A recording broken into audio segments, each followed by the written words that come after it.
तो दोस्तों एक और समस्या आ रही है कि थायराइड के जो लोग हैं वो ज़्यादा परेशान हैं। वो हमसे बोलते हैं कि हाइपो या फिर हाइपर, ये दोनों प्रकार के थायराइड हैं लोगों को, और उनका मोटापा भी तेज़ी से बढ़ रहा है। वो मेरे से कोई ना कोई कभी सप्लीमेंट्स मांगते हैं, कोई ना कोई मेडिसिन मांगते हैं आयुर्वेदिक पतला होने की। तो मैं आपको सबसे पहले ये क्लियर कर देता हूँ कि जो थायराइड होता है, हाइपर हो तो वो दोनों ही प्रकार के जो थायराइड हैं उनका जो मोटापा होता है वो किसी भी प्रकार की मेडिसिन से ठीक नहीं हो सकता जब तक कि वो जो थायराइड है वो नॉर्मल ना हो।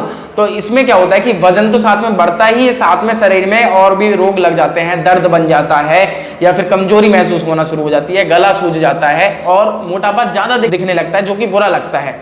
अब हम इसमें क्या कर सकते हैं? सबसे पहले आप ये जान लीजिए कि जिस भी व्यक्ति को थायराइड की कम या फिर ज़्यादा दिक्कत है तो उनके अंदर आयोडीन की जो मात्रा है वो अत्यधिक हो गई है।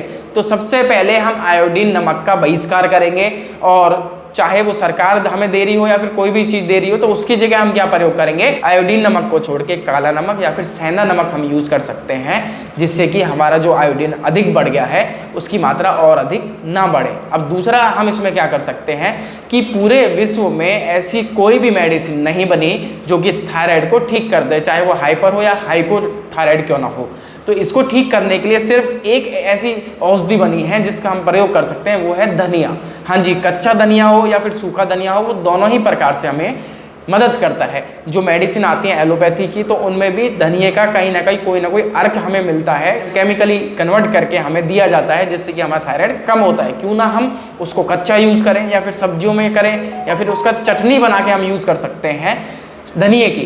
तो धनिये यदि हम जैसे जैसे बढ़ाते जाएंगे उसकी मात्रा, तो वो क्या करेगा? वो ना सिर्फ आपके थायराइड को ठीक करेगा, आपकी स्वेलिंग को घटाएगा, बल्कि आपका जो मोटापा जिसके लिए आप मेरे से मेडिसिन मांगते हैं या फिर मेरे से और चीज़ों की मांग करते हैं, वो सब इसमें ज़रूरत नहीं पड़ेगी यदि हम धनिये का प्रयोग करते हैं।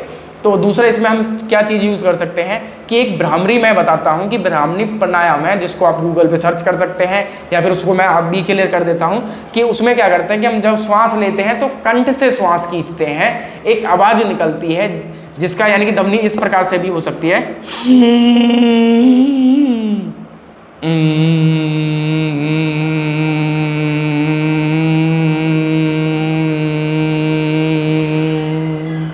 जब हमने श्वास खींचा तो एक खिंचाव आया हमारे गले में, जो कि हमें खांसी भी पैदा कर सकता है।